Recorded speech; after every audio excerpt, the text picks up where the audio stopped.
Okay, welcome back.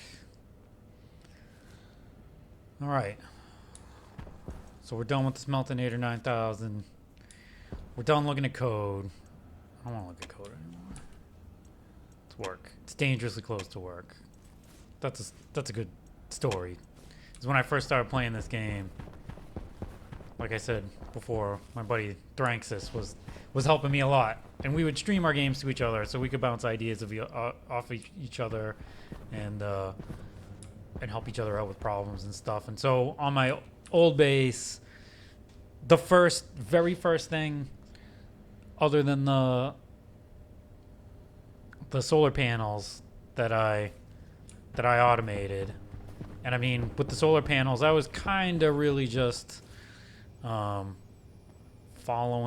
the directions like online, right? Of like, this is how you make your solar panels work. I didn't really understand what I was doing. I just did it and it worked. And so the first thing where I really had to know what I was doing was, oh, I do have ladders. Remember when I said I was gonna have chutes and ladders? Chutes and ladders, boom. Anyway, yeah, when it was time for me to automate my little wall cooler in the old base, I was using the logic chips, right? And so I would have the reader that would get the value off the gas sensor, and I would have the compare chip where I'd have a memory chip that had what temperature I cared about, right? 25C, so 298 Kelvin, and then I would put that through the compare chip, right? And then that would control the state of the wall cooler, right? And when I saw that little switch clicking on and off, right, as it went up and down past the temperature I had it set at, I felt like a genius. But then when it came time, I haven't gotten one basket in a while, have I? When it came time to get the to do more complicated things, I mean, it rapidly became apparent to me, man, I'm bad at this, that there we go, that the number of chips was going to proliferate, right, exponentially, as I needed to do more and more complex things. So Dranxus is like, hey man, you gotta start using the IC Chen chips. And I was like, what is this? So I started looking at that, and then I saw it was like MIPS code, and I'm like, okay, it's got a programming language, it's got registers, it's kind of low level, sort of assembly code like. So I'm like, okay, I got to get this figured out. And then I started looking up, on the wiki, how do I do this? What are all the commands? What's the syntax? How do I write stuff to variables? Blah blah blah blah blah. And I just stopped and I was like, this is dangerously close to work, right? I'm an IT guy. I'm really not a programmer, so I write programs for things at work like bash scripts and stuff like that, but I'm not a professional. I'm not paid to just crank out code all day every day. So to pick up like a new language and get it all squared away, and like it's kind of a different kind of style of doing things because it's assembly code. I actually like took a little class in assembly in college, which was a long time ago, and I was like, okay, we can do this. We can do this. But at first I wasn't very enthusiastic about it, but sometime later, yeah, I've probably written more code for this game than I have for work. So anyway, that having been said, I'm gonna skip level 9 for the moment. We're gonna go to 12 because I actually built out the hydroponics lab before I really built out level 9. So we're going to take a look at the hydroponics lab first. So like I said before, the hydroponics lab is a little bit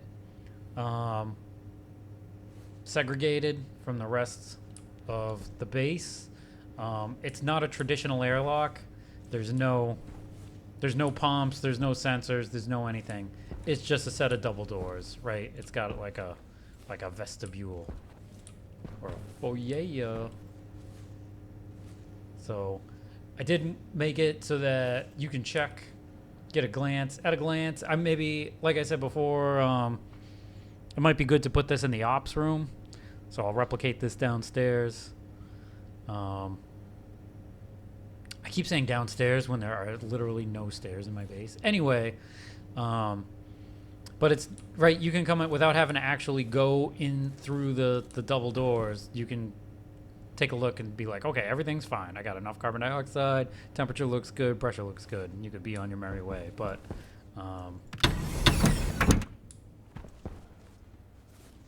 we want to take a look at things in here. So originally, since this was my very first game of Stationeers, I had to really explore all the way things work, like all the hydroponics devices and Harveys and stuff like that. So originally I didn't have all this stuff, this like grating up here with all this stuff up here. I'd built a little hydroponics kind of test lab over here, and I had some tomato plants by these windows, and they were getting sun from, you can see there's windows all the way at the top, across the roof. And so I was playing around with grow lights, playing around with Harveys, playing around with all kinds of stuff to figure out how everything worked. And once I felt like I had a handle on it, I decided I wanted to build something that I could scale. So I started building rows, right? And so I built rows that had, and I wanted things to happen in like a batch function. Like I didn't want to have to pin every individual Harvey to something.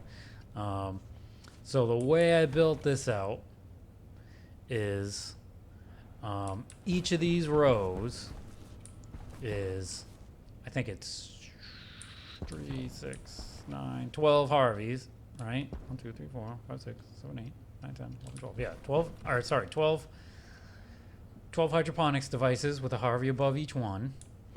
And there's a chip controlling it.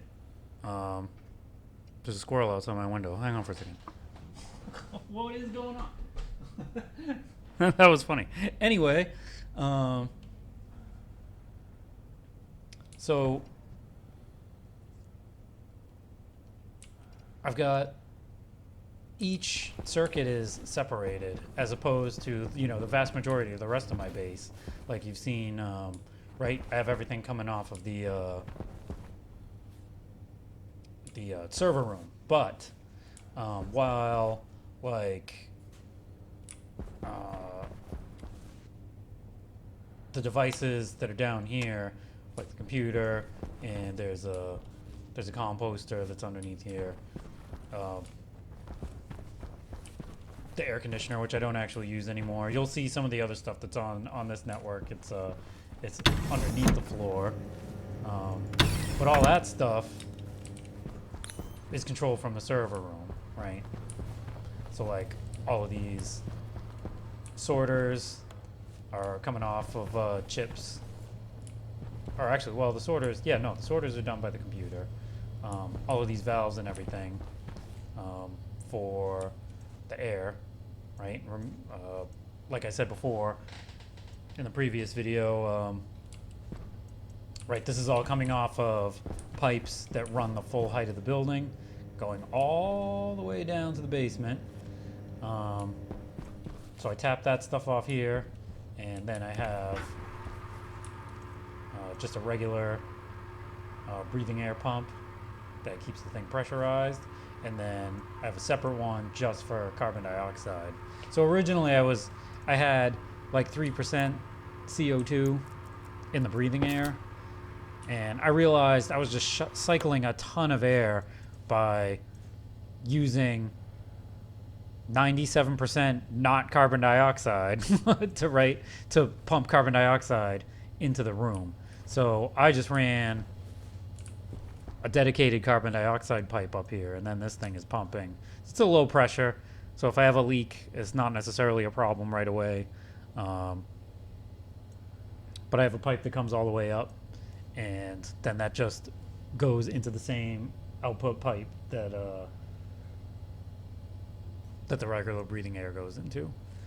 And then I had passive cooling in the hydroponics lab, and when I had my issues, right, where they did the phase change update and it went to water, and at first this pipe was empty because it was all ice cubes, right, and so I put the air conditioner in.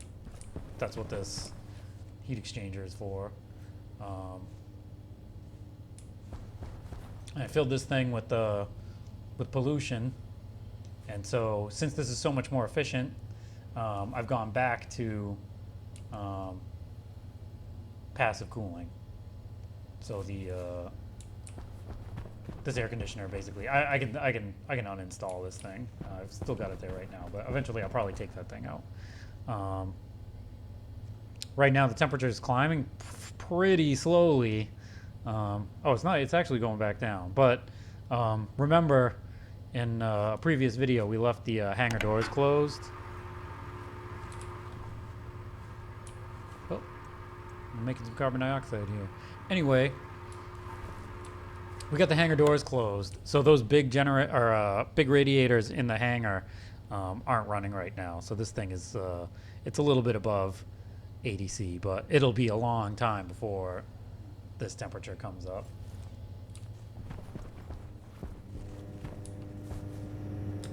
So where I was going with all this is, keep this closed, raising a barn,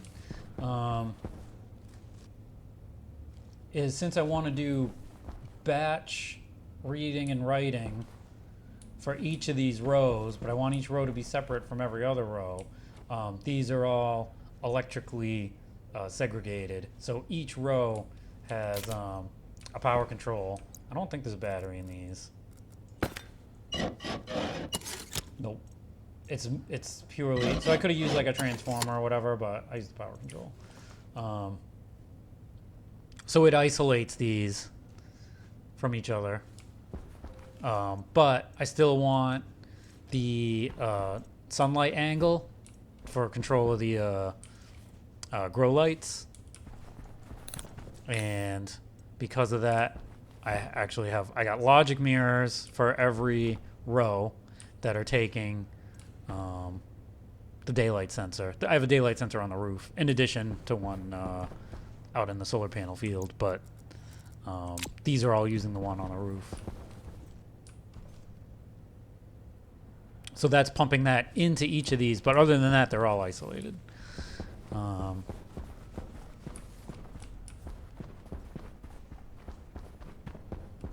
And the reason they're all isolated is because each one can have something different planted in it.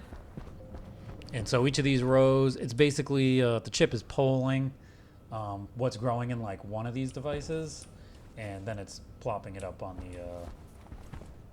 the screen.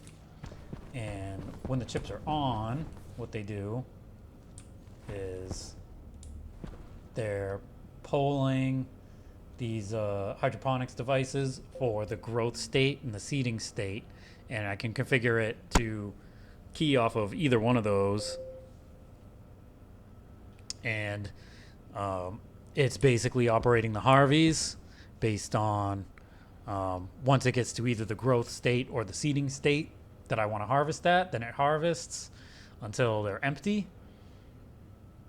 Well, in the case of things like, so I have different programs for different vegetables. So in the case of like a pumpkin or a tomato, since you can just harvest them once and they grow back, I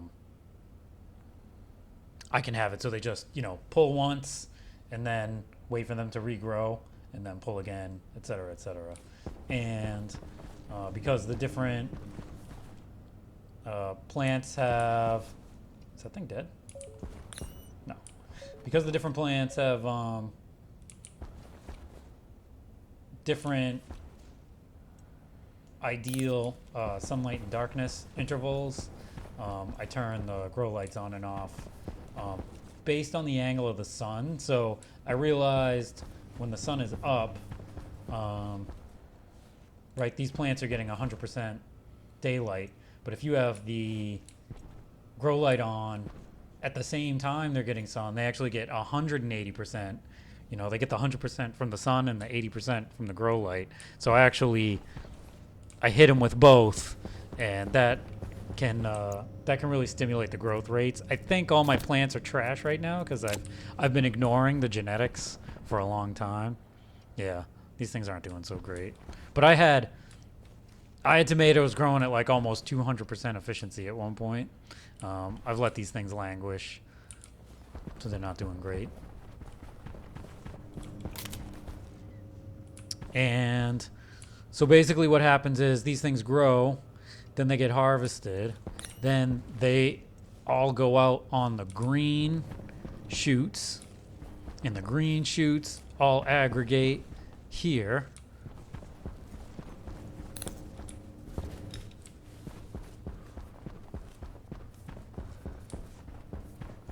Oh, they're behind that wall. So, oh yeah, I got a beacon in the top of my base, which is handy dandy. So the green shoot comes down and it goes into a sorter where this is kind of confusing, but yeah, I can either pull something off to go down to the kitchen. So that's what this white one is. Or let me see. So the output, so it's either, and it goes this way. Yeah, so that's getting replanted. And then if it comes out of this one, it's going this way. That also gets replanted, but I can, one of these I can swap. I guess it's this one I can swap. Okay, yeah, this is the one I can swap. So it goes either to replant or it goes to a vending machine in the, yeah, that's what that is. Okay. So I can sort to either go back to replant or go to a vending machine in the genetics lab. So anything that doesn't go, excuse me, anything that doesn't go that way, well, first things first. If the vending machine gets or overflows, then it goes this way and it goes into a composter. And I also have a chute that goes directly to the composter. And this composter runs off a chip, so that, right, because this thing's putting out all kinds of volatiles, right? So there's not much in here. So I'll run it. So as you can see, it's not running, right? We're at atmospheric pressure, right? I'm going to pretend that I did that on purpose. I think it is okay for that to be. Okay. So I'm going to push the composter button. Doors close. This exhaust pipe comes on. And now you can see from the green light that the composter is running. And then that goes up to a stacker. I'll just show you. You raising a barn? Anyway, so that comes up to the stacker, and then my little composter poop nugget fertilizers come out here. Meanwhile, anything that doesn't go that way or that way goes into this crazy loop that goes all the way around, and there's a sorter for every row, and that sorter is programmed to peel off seeds or vegetables of the type that I want to replant, right? So if it's corn, it's gonna, you know, sort out corn or corn seeds. And that seems like it's not working right. Oh no, because it's corn. No, that's okay. So basically this thing is keeping track of how many it's peeled off. And so for something that's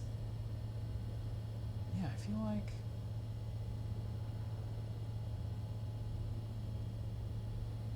Oh no, it's 48 because there's 12 seeds and 36 corn. So that's okay. Okay. So basically what happens is whenever the Harveys cycle and they harvest things, this valve gets set to 12 because there's 12 hydroponics devices.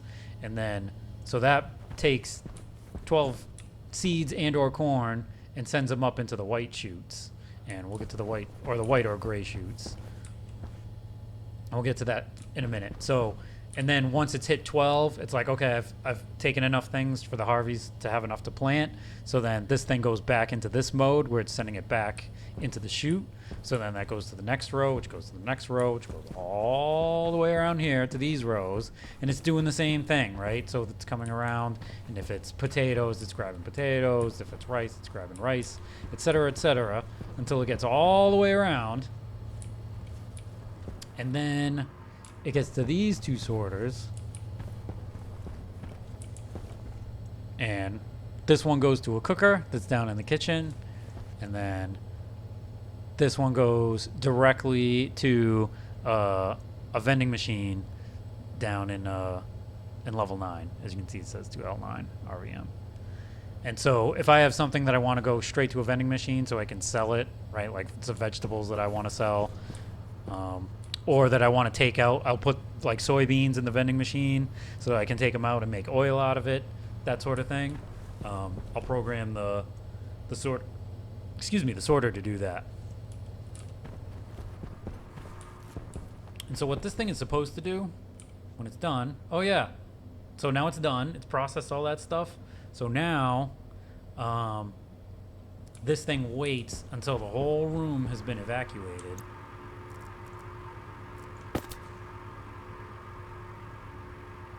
Which is gonna take some time.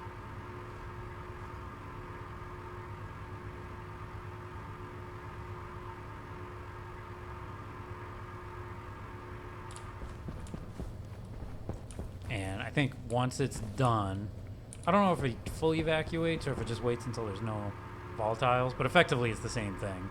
So it's basically just making sure there's no crap in the room. Then this thing turns off. Then this vent turns on. And then it'll open the doors back up. So,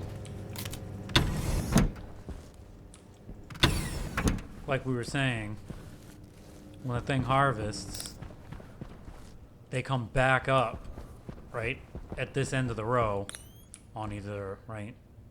I just made the colors separate so I could figure out what the hell I was doing, because as you can see, this is a lot of chutes, right?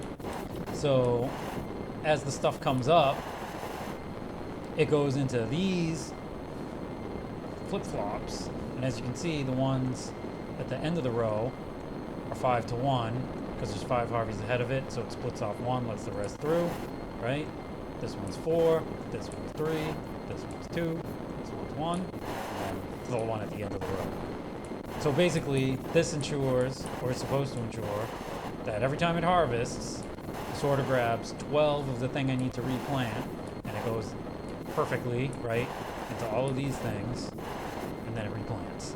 Now, as you can see, I got a couple bugs to work out, because how come there's only, like, 5 rice in here? I have a feeling it's because, like I said, I wasn't paying attention to the genetics. So I think some of the plants, the growth rates have gotten wildly out of sync, and I need to fix that so that like you don't have one seeding while the other one's right still growing or whatever. Because if you were harvesting on growth, but then one of them made it all the way to seed, then, well, even then, if it's this thing, it should still work. So yeah, there's some debugging to do. It seems like most of it works well,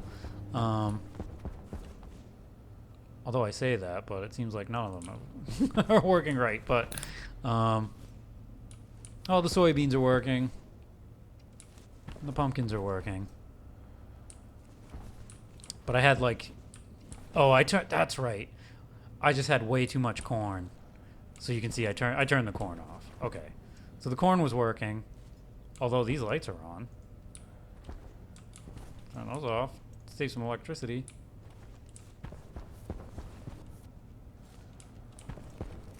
And then I had 2 rows of rice growing at the same time. And that is what got like out of sync. The rest of these I have turned off. Like I have plenty of potatoes. I have potatoes turned off. I have 1,000,000 tomatoes, so tomatoes are turned off. I got plenty of ferns, so that's turned off. Plenty of wheat, so that's turned off. So I'm really only growing soybeans, pumpkins, and rice. And the rice, because I had 2 rows going at the same time, I got some kind of snafu, so that's not going right. The other reason I had some stuff turned off is I realized, like at one time, I had all 9 of these things just cranking out vegetables, and it was using up carbon dioxide at like a terrifying pace. And I realized that at some point I was going to run out of carbon dioxide, unless I was just like trading all the time. So I scaled it back a little bit. Hydration critical. Yeah. So that's the hydroponics in a nutshell. And then, you know, I made a little genetics lab, and I got all the things. Where's the light? So I got a vending machine where I can futz around with seeds, and I got the analyzer and the splicer and the dicer, right? So eventually,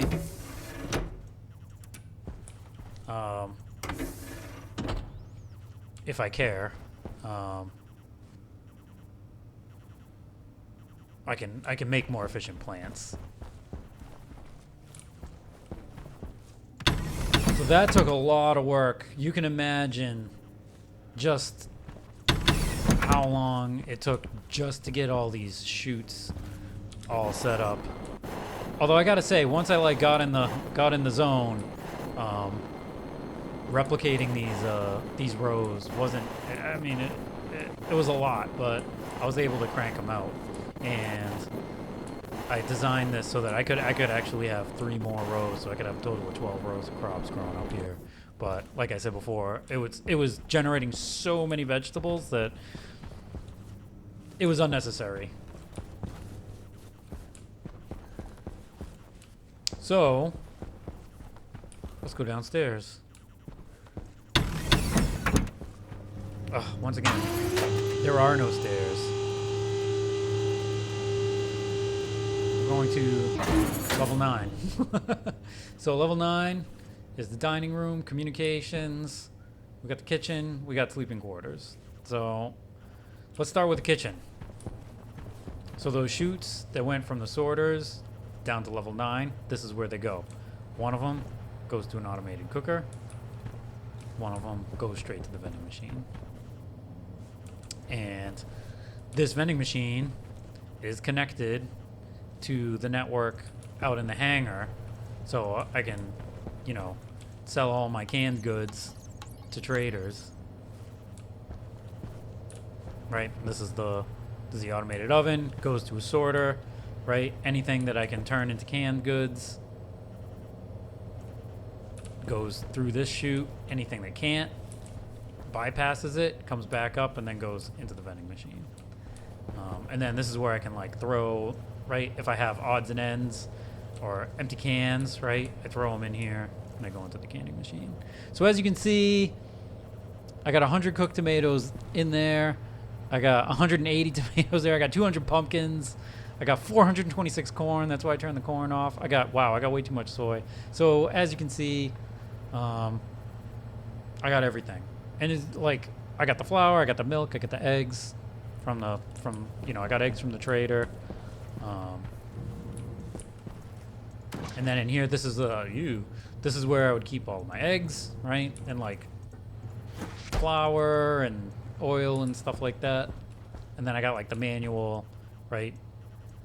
Microwave and packaging machine, along with the chemistry station and the reagent processor to make all the extra stuff, right, that I'm not making out of these things.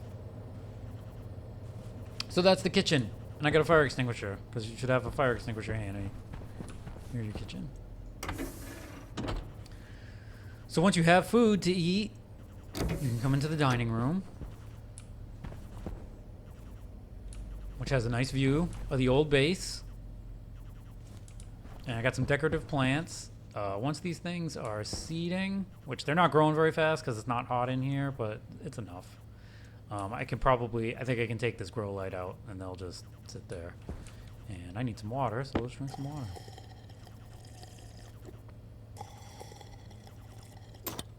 Right? We'll enjoy some delicious tomato soup. And I thought this room came out pretty nice. I mean, it's not super fancy, but it's got the nice, I went with the leather colored chairs. So it looks like leather. You know, some little dining tables, some ambiance.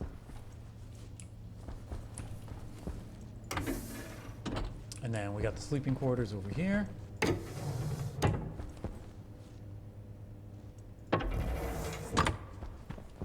And I forgot to paint this wall. Darn you. Oh, there's always something.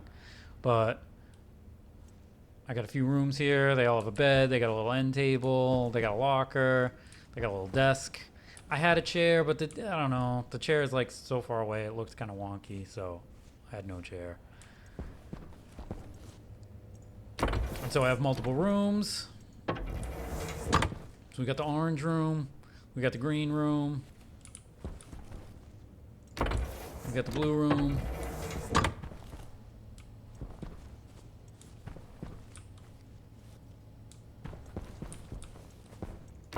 And then we got the room with the sleepers for long-term person storage. And then we got the droid sleepers in here. A couple places to put your suit, right, before you get into the sleeper. And then at the end of this corridor, there's another door. Puts you in this like back corridor, so you can get to the utility shaft. Right, second exit for the kitchen.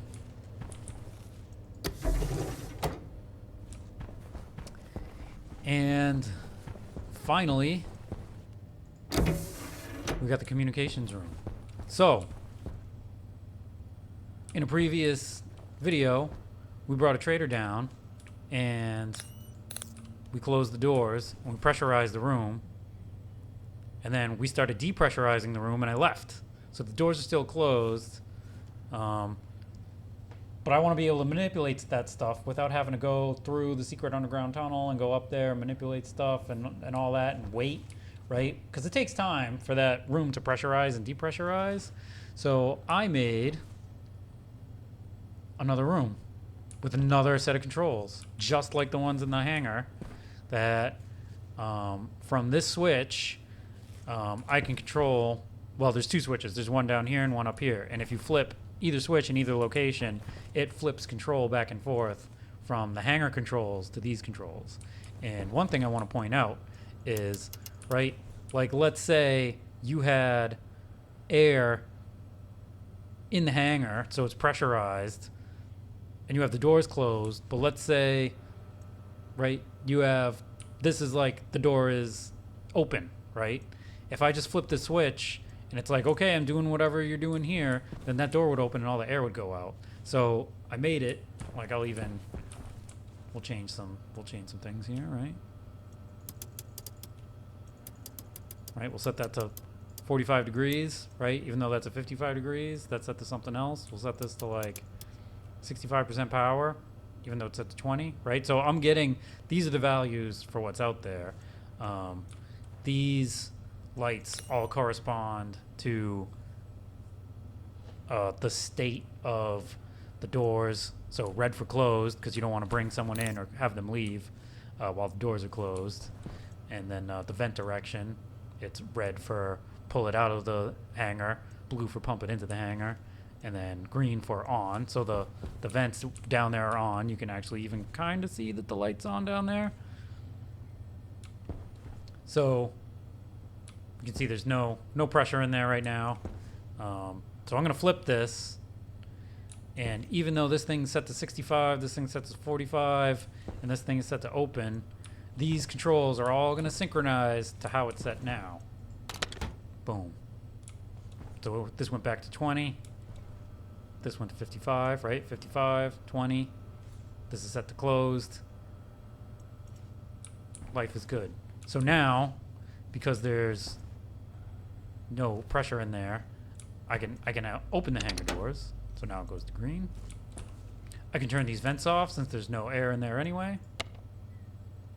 Right? I can reverse the direction so that the next time I want to pressurize, it's ready to pressurize.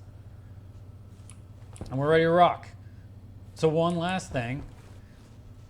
Ordinarily, to get the trader to leave, right, you say depart. But if you don't do that, then, right, you push the button on the landing pad, power and data system.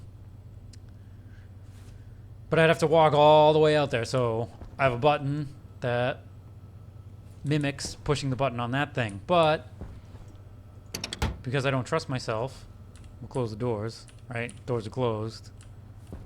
So if I push this button, please don't go, please don't go, please don't go. Okay, whew, that works. The thing is smart enough to know not to let the trader leave unless the doors are open. So it's actually, this is actually safer than if you were standing down there. So doors are open again. It's hard to see because it's nighttime. We'll hit that. Off they go.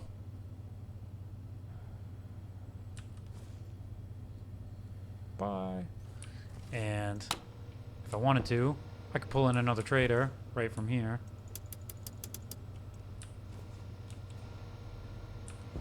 Right, so if I could ever dial this thing in, and that's another thing that is maybe in the future, I'll put in another control that that automates trying to dial in the 6x6. Most of these other ones, you don't have to. You just have to crank up the power, and you can bring them in. But yeah, I can actually bring a trader in from this room. They'll land. I can close the door, start pressurizing, and make my way out to the hangar. And by the time I get there, the thing should be more or less pressurized. So, and then I could just do the trading, then leave, then come back. And then when the thing's done, right, I could be doing other stuff in the base, and I can manipulate all this stuff, open the door once it's depressurized, turn off the vents to save power, and boom, send the trader on their way. So I'm pretty proud of this. I think this room came out pretty good. And I think that's it. I think that's the whole base. I think you've seen the whole thing. If there's anything I missed, well, you wouldn't know about it because you haven't seen it. But if, I don't know, maybe there's something you saw that I didn't cover and you were like, well, wait, what was that thing? You could put that in the comments or whatever. Or if there was something you saw and I didn't go into much detail and you were like, well, I want to know more about how this works. You could always send a comment or whatever. I think I'll end it with just like one last jetpack, couple of laps of the base so you can see how it looks from the outside now that you know what everything is. I think it looks pretty cool all lit up.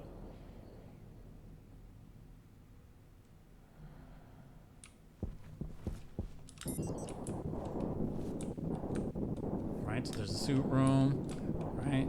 There's the server room. There's the op center. Home Depot, manufacturing, kitchen, comm room, dining room. Got all the bedrooms up here. I specifically put them on the 9th floor so that you'd have a little privacy for all those peeping moon toms. And you got hydroponics up here.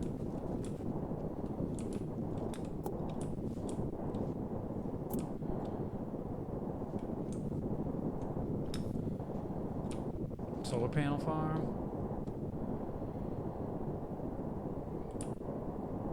And the hangar. I think it looks pretty good. Oh yeah, and I'm proud of my lights that flash at the top, so low flying spacecraft don't hit them or hit my base. That lowers your insurance costs, by the way. Anyway, I hope you enjoyed this tour. I knew it was going to be long, and it was long. So if you watched all 3 of these videos, man, thanks a whole bunch. I really don't care if you like or subscribe, but feel free to do so. And as always, thank you for watching. Have a good one.